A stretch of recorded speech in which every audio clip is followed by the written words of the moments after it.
আসসালামু আলাইকুম। আজকের ভিডিওতে আমরা র্যাপটর মেডিসিন সম্পর্কে আলোচনা করব। র্যাপটর মেডিসিনটি বর্তমানে 2.5 mg, 10 mg, 15 mg এবং 20 mg ট্যাবলেট ফর্মে পাওয়া যায়।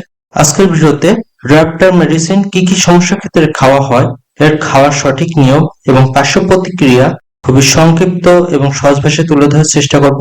র্যাপটর মেডিসিনটির জেনেরিক নাম হচ্ছে রিভারক্সাবান। এটি হেলথ কেয়ার ফার্মাসিউটিক্যালস লিমিটেড কোম্পানির প্রোডাক্ট। এই ট্যাবলেটটি মূলত বিভিন্ন রোগের কারণে রক্তনালীতে সৃষ্ট রক্ত জমাট বাঁধার সমস্যা প্রতিরোধে ও চিকিৎসা হিসেবে এটি ব্যবহার হয়।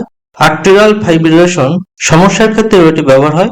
হার্টের সমস্যা, হৃদস্পন্দন ও হার্টবিট যখন অস্বাভাবিক হয়, যেমন শ্বাসকষ্ট বা মাথা ঘোরা ধরনের সিমটমস দেখা দিলে এই ধরনের মেডিসিন ব্যবহার হতে পারে। স্ট্রোকের মতো সমস্যা, মস্তিষ্কে রক্ত প্রবাহ বা সরবরাহ বাধাগ্রস্ত হলে এটি ব্যবহার হতে পারে। ডিপ ভেনাস থ্রম্বোসিস সমস্যা, শিরা বা রক্তনালীতে রক্ত জমাট বাঁধার মতো সমস্যার ক্ষেত্রে এটি ডাক্তার প্রেসক্রাইব করতে পারে।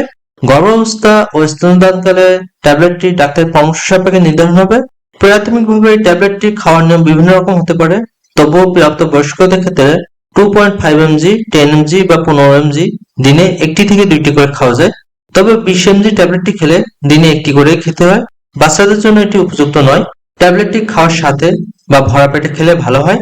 র্যাপটর ট্যাবলেটে বেশ কিছু পার্শ্ব প্রতিক্রিয়া আছে। কিছু রোগীর ক্ষেত্রে কিছু সমস্যা দেখা দিতে পারে, যেমন নাক ও মাড়ি থেকে রক্তপাত হতে পারে, মাসিকে ভারী রক্তপাত হতে পারে, ক্ষত থেকে রক্ত ঝরা, মাথা ব্যথা, মাথা ঘোরা, দুর্বলতা, লাল বা গোলাপি বা বাদামি রঙের প্রস্রাব, রক্তাক্ত বা লাল রঙের মল, কফি রঙের বমি, কাশির সাথে রক্ত আসা, ডায়রিয়া, বমি বা বমি বমি ভাব, জ্বর, ফুসকুড়ি, চুল পড়া, পায়ের আঙ্গুলের রং ভিন্নতা দেখা দিতে পারে, লিভার রোগ, জন্ডিস সহ আরো বিভিন্ন সমস্যা দেখা দিতে পারে।